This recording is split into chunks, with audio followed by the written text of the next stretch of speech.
Chairman, ladies and gentlemen,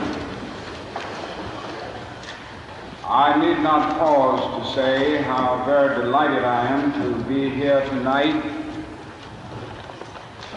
and how very delighted I am to see you expressing your concern about the issues that will be discussed tonight by turning out in such large numbers.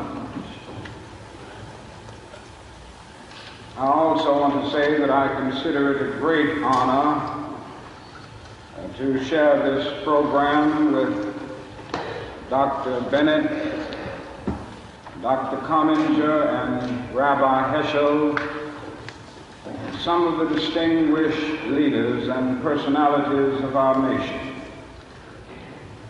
And of course, it's always good to come back to Riverside Church. Over the last 8 years, I have had the privilege of preaching here almost every year in that period. It is always a rich and rewarding experience to come to this great church and this great pulpit. I come to this magnificent house of worship tonight because my conscience leaves me no other choice. I join you in this meeting because I am in deepest agreement with the aims and work of the organization which has brought us together, clergy and laymen concerned about Vietnam. The recent statements of your executive committee are the sentiments of my own heart, and I found myself in full accord when I read its opening lines. A time comes when silence is betrayal. That time has come for us in relation to Vietnam. The truth of these words is beyond doubt, but the mission to which they call us is a most difficult one. Even when pressed by the demands of inner truth, men do not easily assume the task of opposing their government's policy, especially in time of war. Nor does the human spirit move without great difficulty against all the apathy of conformist thought within one's own bosom and in the surrounding world. Moreover, when the issues at hand seem as perplexing as they often do, in the case of this dreadful conflict, we are always on the verge of being mesmerized by uncertainty. But we must move on. Some of us who have already begun to break the silence of the night have found that the calling to speak is often a vocation of agony. But we must speak. We must speak with all the humility that is appropriate to our limited vision, but we must speak. And we must rejoice as well, for surely this is the first time in our nation's history that a significant number of its religious leaders have chosen to move beyond the prophesying of smooth patriotism to the high grounds of a firm dissent based upon the mandates of conscience and the reading of history.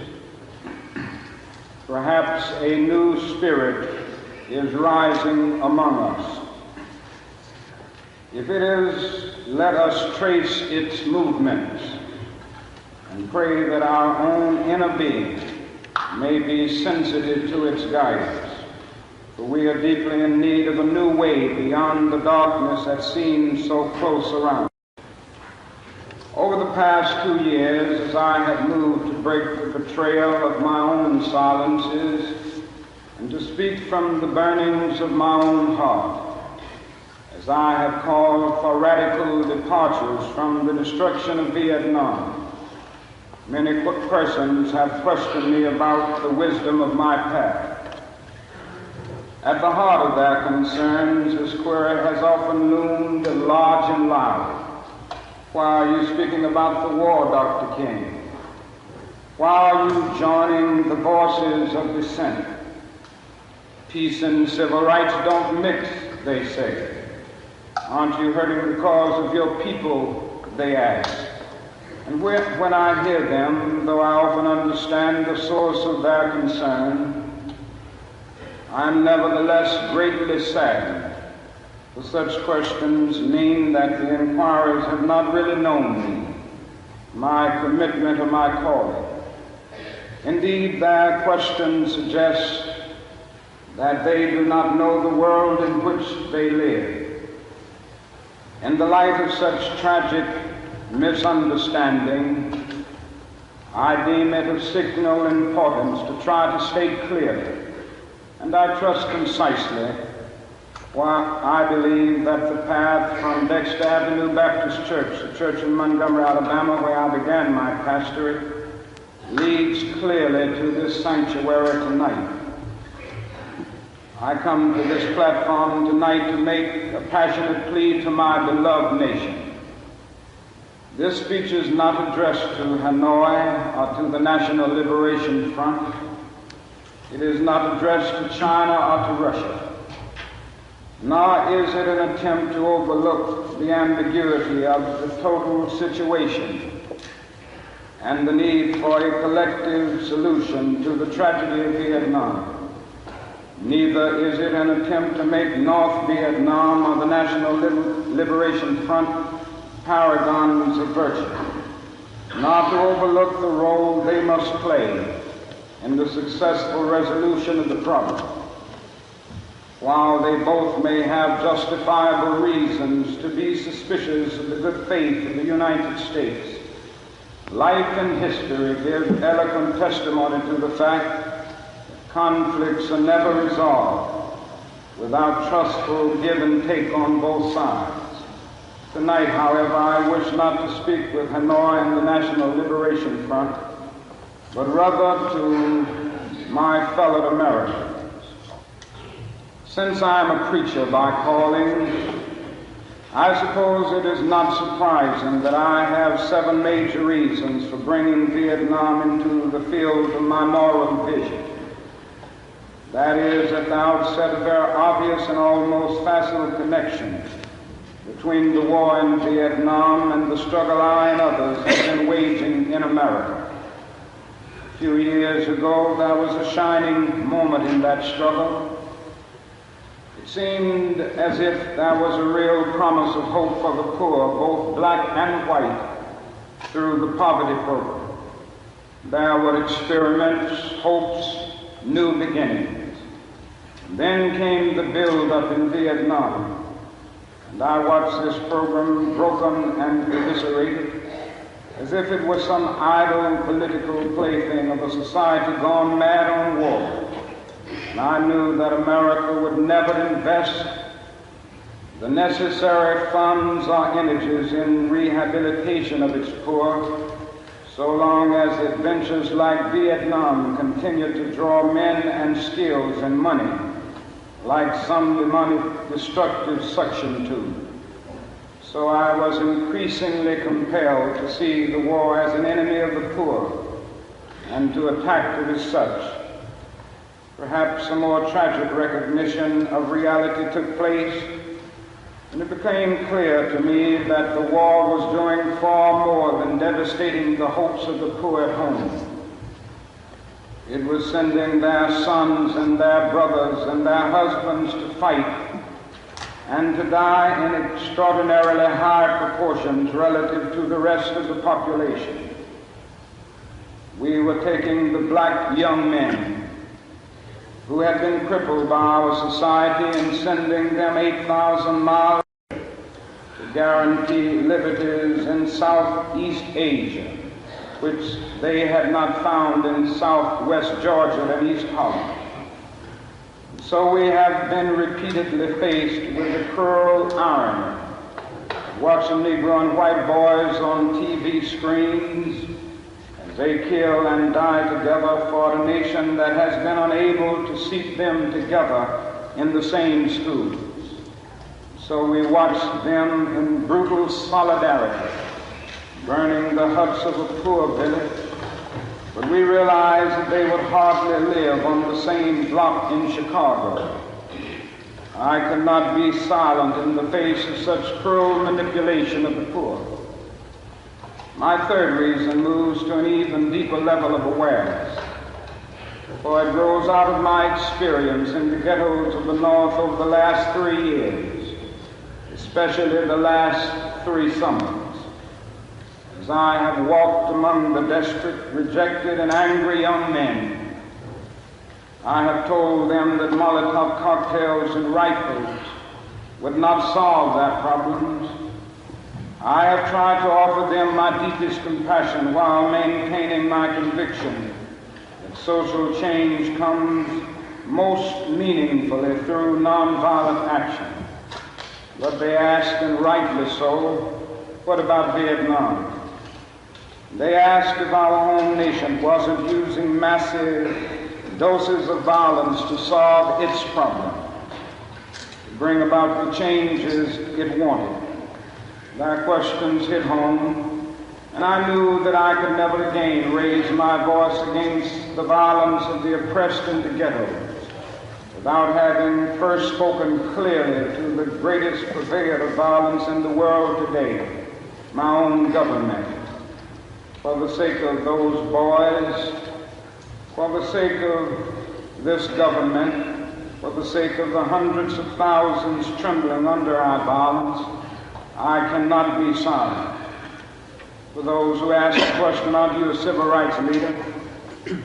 And thereby mean to exclude me from the movement for peace, I have this further answer.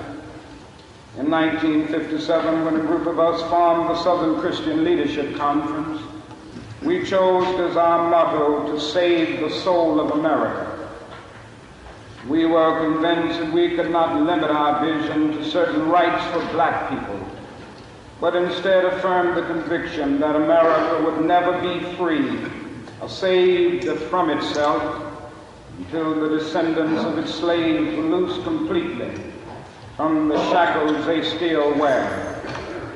In a way, we were agreeing with Langston Hughes, that black bard of Harlem, who had written earlier, "Oh yes, I say it plain, America never was America to me, and yet I swear this oath, America will be." Now it should be incandescently clear that no one who has any concern for the integrity and life of America today can ignore the present war. If America's soul becomes totally poisoned, part of the autopsy must read Vietnam. It can never be saved so long as it destroys the deepest hopes of men the world over.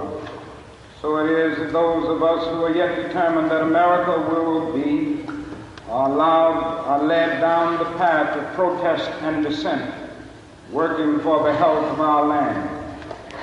As if the weight of such a commitment to the life and health of America were not enough, another burden of responsibility was placed upon me in 1954, and I cannot forget that the Nobel Peace Prize was also a commission to work harder than I had ever worked before for the brotherhood of man. This is a calling that takes me beyond national allegiances.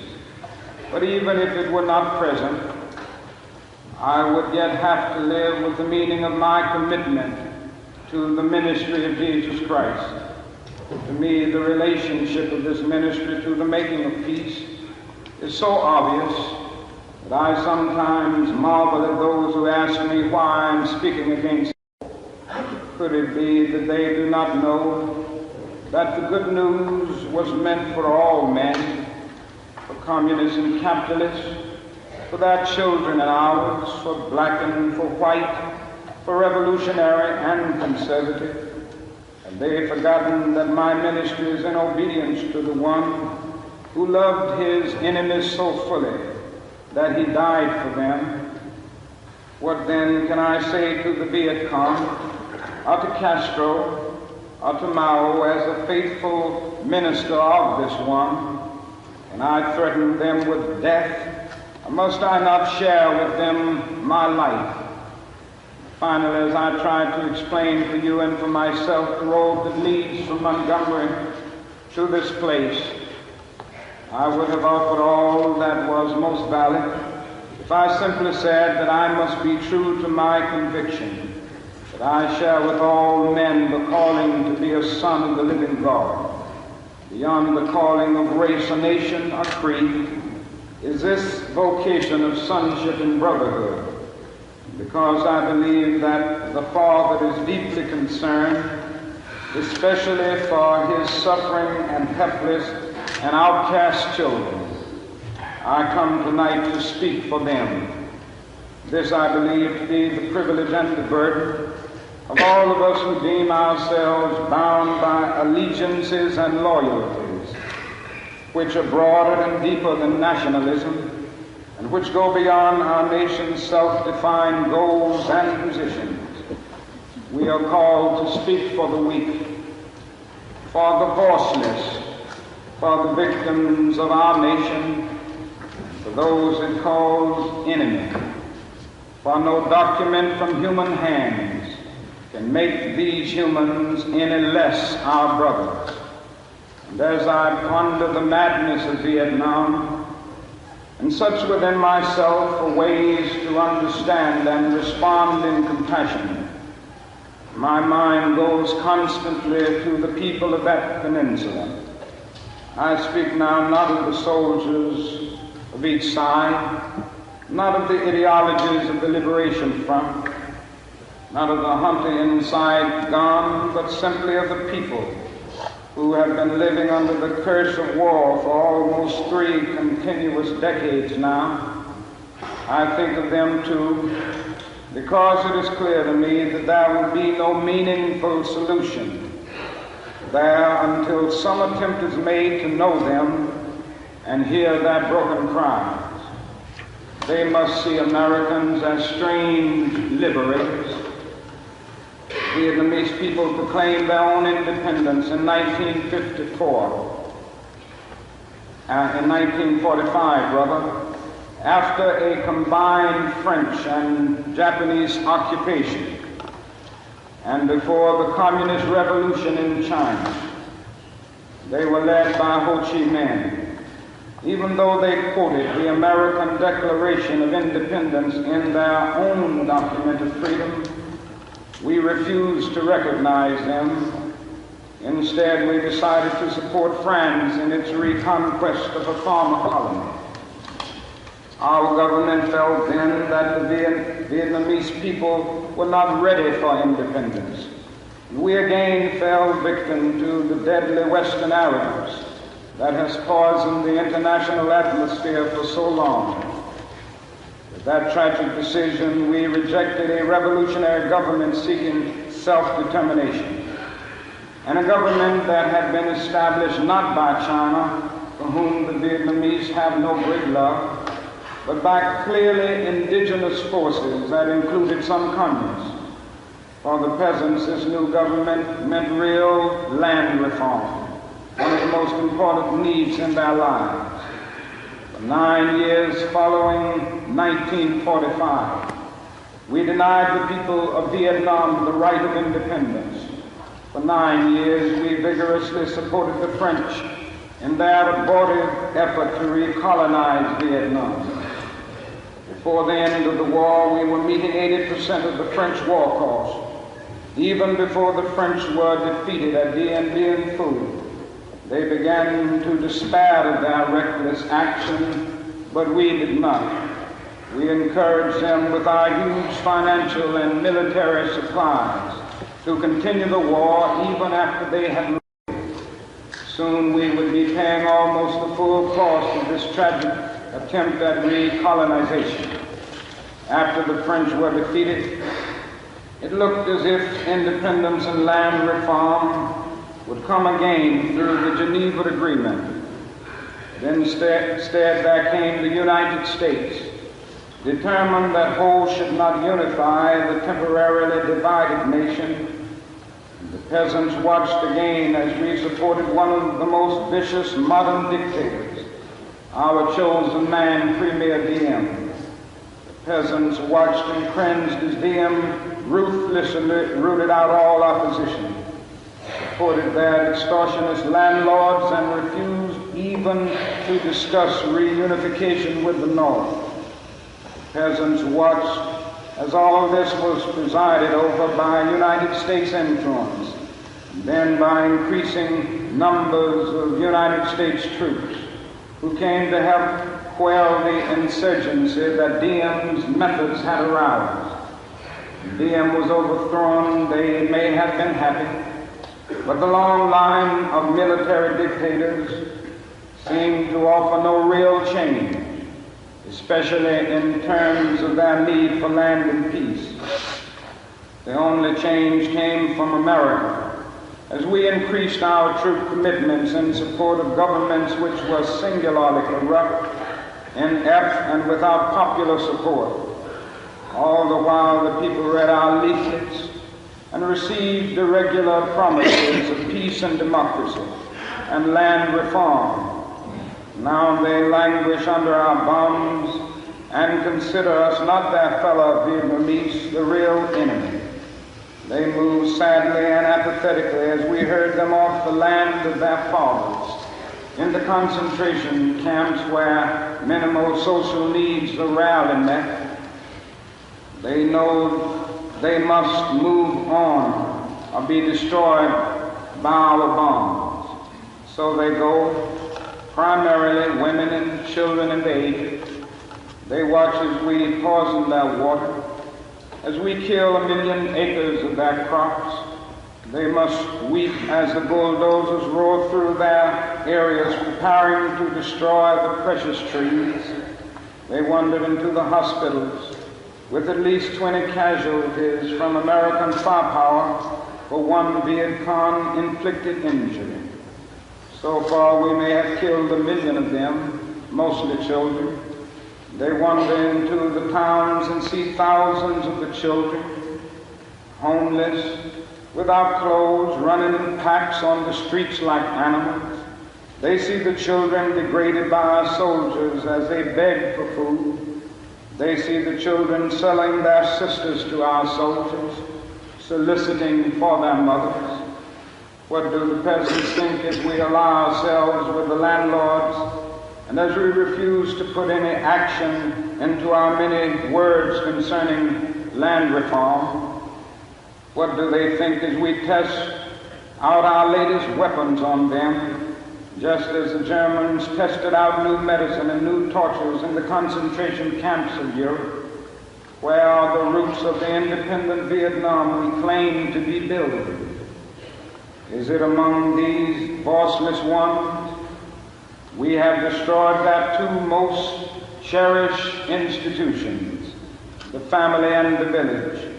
We have destroyed their land and their crops. We have cooperated in the crushing of the nation's only non-communist revolutionary political force, the unified Buddhist Church.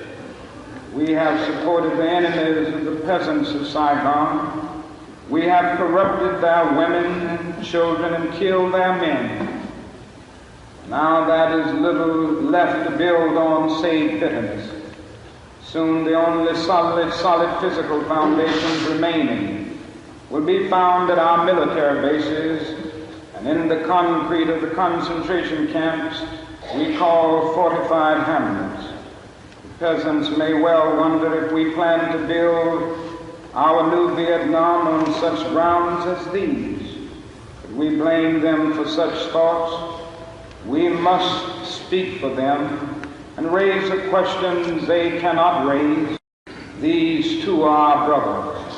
Perhaps a more difficult but no less necessary task is to speak for those who have been designated as our enemies. What of the National Liberation Front? That strangely anonymous group we call VC of communists. What must they think of the United States of America? And they realize that we permitted the repression and cruelty of DM, which helped to bring them into being as a resistance group in the South. What do they think of our condoning the violence which led to their own taking up of arms? How can they believe in our integrity when now we speak of aggression from the North as if there were nothing more essential to the war? How can they trust us when now we charge them with violence after the murderous reign of DM, and charge them with violence while we pour every new weapon of death into their land? Surely we must understand their feelings, even if we do not condone their actions. Surely we must see that the men we supported pressed them to their violence. Surely we must see that our own computerized plans of destruction simply dwarf their greatest acts. How do they judge us when our officials know that their membership is less than 25% communist and yet insist on giving them the blanket name? What must they be thinking when they know that we are aware of their control of major sections of Vietnam, and yet we appear ready to allow national elections in which this highly organized political parallel government will not have a part? They ask how we can speak of free elections when the Saigon press is censored and controlled by the military junta.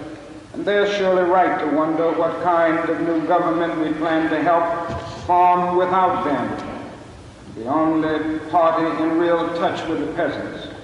They question our political goals, and they deny the reality of a peace settlement from which they will be excluded. Their questions are frighteningly relevant.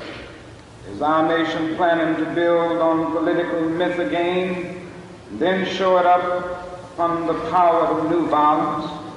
Here is a true meaning and value of compassion and nonviolence when it helps us to see the enemy's point of view, to hear his questions, to know his assessment of ourselves. For from his view, we may indeed see the basic weaknesses of our own condition. And if we are mature, we may learn and grow and profit from the wisdom of the brothers who are called the opposition. So too with Hanoi, in the north, where our bombs now pummel the land, and our mines endanger the waterways, we are met by deep but understandable mistrust. To speak for them is to explain this lack of confidence in Western words, and especially their distrust of American intentions now. In Hanoi are the men who led the nation to independence against the Japanese and the French, the men who sought membership in the French Commonwealth and were betrayed by the weakness of Paris and the willfulness of the colonial armies. It was they who led a second struggle against French domination at tremendous cost, and then were persuaded to give up the land they controlled between the 13th and 17th parallel as a temporary measure at Geneva. After 1954, they watched us conspire with DM to prevent elections which could have surely brought Ho Chi Minh to power over a united Vietnam. They realized they had been betrayed again. And we ask why they do not leap to negotiate. These things must be remembered. Also, it must be clear that the leaders of Hanoi considered the presence of American troops in support of the DM regime to have been the initial military breach of the Geneva Agreement concerning foreign troops. And they remind us that they did not begin to send troops in large numbers and even supplies into the South until American forces had moved into the tens of thousands. And Nora remembers how our leaders refused to tell us the truth about the earlier North Vietnamese overtures for peace, how the president claimed that none existed when they had clearly been made. Ho Chi Minh has watched as America has spoken of peace, and built up its forces. And now he has surely heard the increasing international rumors of American plans for an invasion of the North. He knows the bombing and shelling and mining we are doing a part of traditional pre-invasion strategy. Perhaps only his sense of humor and of irony can save him when he hears the most powerful nation of the world speaking of aggression as it drops thousands of bombs on a poor, weak nation more than 8,000 miles away from its shores. At this point, I should make it clear that while I have tried in these last few minutes to give a voice to the voiceless in Vietnam, to understand the arguments of those who are called enemy, I am as deeply concerned about our own troops there as anything else. For it occurs to me that what we are submitting them to in Vietnam is not simply the brutalizing process that goes on in any war where armies face each other and seek to destroy. We are adding cynicism to the process of death, for they must know after the short period there that none of the things we claim to be fighting for are really involved. Before long, they must know that their government has sent them into a struggle among Vietnamese. The more sophisticated surely realize that we are on the side of the wealthy and the secure while we create a hell for the poor. Somehow this madness must cease. We must stop now. I speak as a child of God and brother to the suffering poor of Vietnam. I speak for those whose land is being laid waste, whose homes are being destroyed, whose culture is being subverted. I speak for the poor of America, who are paying the double price of smashed hopes at home, death and corruption in Vietnam. I speak as a citizen of the world, for the world as it stands aghast at the path we have taken. I speak as one who loves America, to the leaders of our own nation. The great initiative in this war is ours. The initiative to stop it must be ours. This is the message of the great Buddhist leaders of Vietnam. Recently, one of them wrote these words, and I quote, "Each day the war goes on, the hatred increases in the heart of the Vietnamese and in the hearts of those of humanitarian instinct. The Americans are forcing even their friends into becoming their enemies. It is curious that the Americans, who calculate so carefully on the possibilities of military victory, do not realize that in the process they are incurring deep psychological and political defeat. The image of America will never again be the image of revolution, freedom, and democracy, but the image of violence and militarism," unquote. We continue, "There will be no doubt in my mind and in the mind of the world that we have no honorable intentions in Vietnam. We do not stop our war against the people of Vietnam immediately. The world will be left with no other alternative than to see this as some horrible, clumsy, and deadly game we have decided to play. The world now demands a maturity of America that we may not be able to achieve. It demands that we admit that we have been wrong from the beginning of our adventure in Vietnam, that we have been detrimental to the life of the Vietnamese people. The situation is one in which we must be ready to turn sharply from our present ways in order to atone for our sins and errors in Vietnam. We should take the initiative in bringing a halt to this tragic war. I would like to suggest 5 concrete things that our government should do to begin the long and difficult process of extricating ourselves from this nightmarish conflict. Number 1, end all bombing in North and South Vietnam. Number two, declare a unilateral ceasefire in the hope that such action will create the atmosphere for negotiation.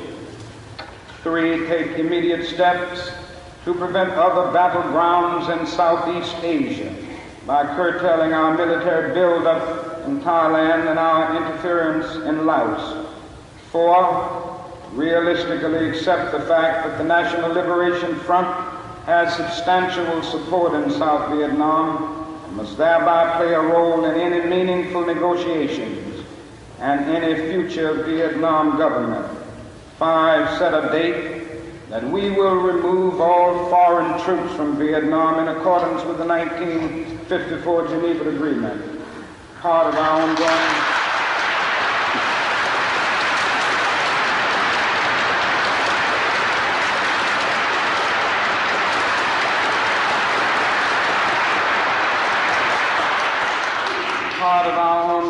commitment might well express itself in an offer to grant asylum to any Vietnamese who fears for his life under the new regime, which included the Liberation Front.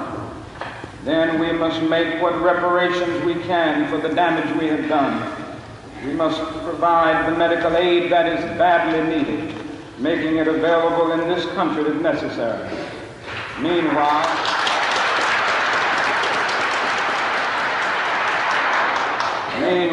we in the churches and synagogues have a continuing task while we urge our government to disengage itself from a disgraceful commitment. We must continue to raise our voices in our lives if our nation persists in its perverse ways in Vietnam. We must be prepared to match actions with words by seeking out every creative method of protest possible. As we counsel young men concerning military service, we must clarify for them our nation's role in Vietnam and challenge them with the alternative of conscientious objection.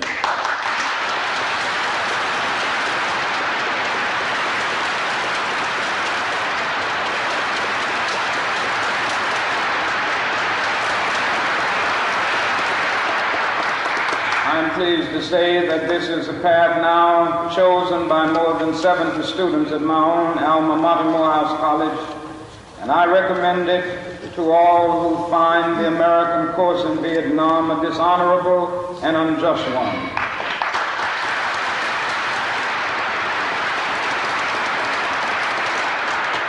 Moreover, I would encourage all ministers of draft aid to give up their ministerial exemptions and seek status as conscientious objectors.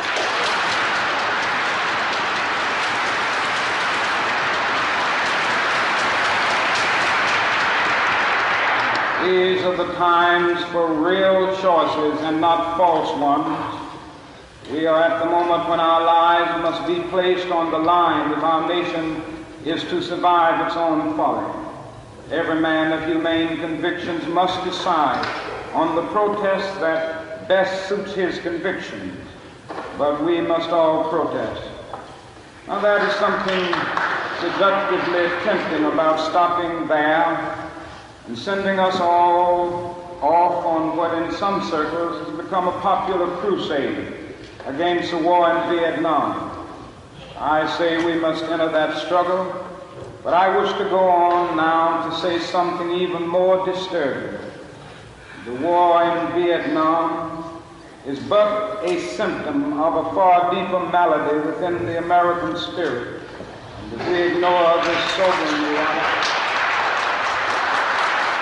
And if we ignore this sobering reality, we will find ourselves organizing clergy and layman concerned committees for the next generation. They will be concerned about Guatemala and Peru. They will be concerned about Thailand and Cambodia. They will be concerned about Mozambique and South. We will be marching for these and a dozen other names and attending rallies without end unless there is a significant and profound change in American life and policy.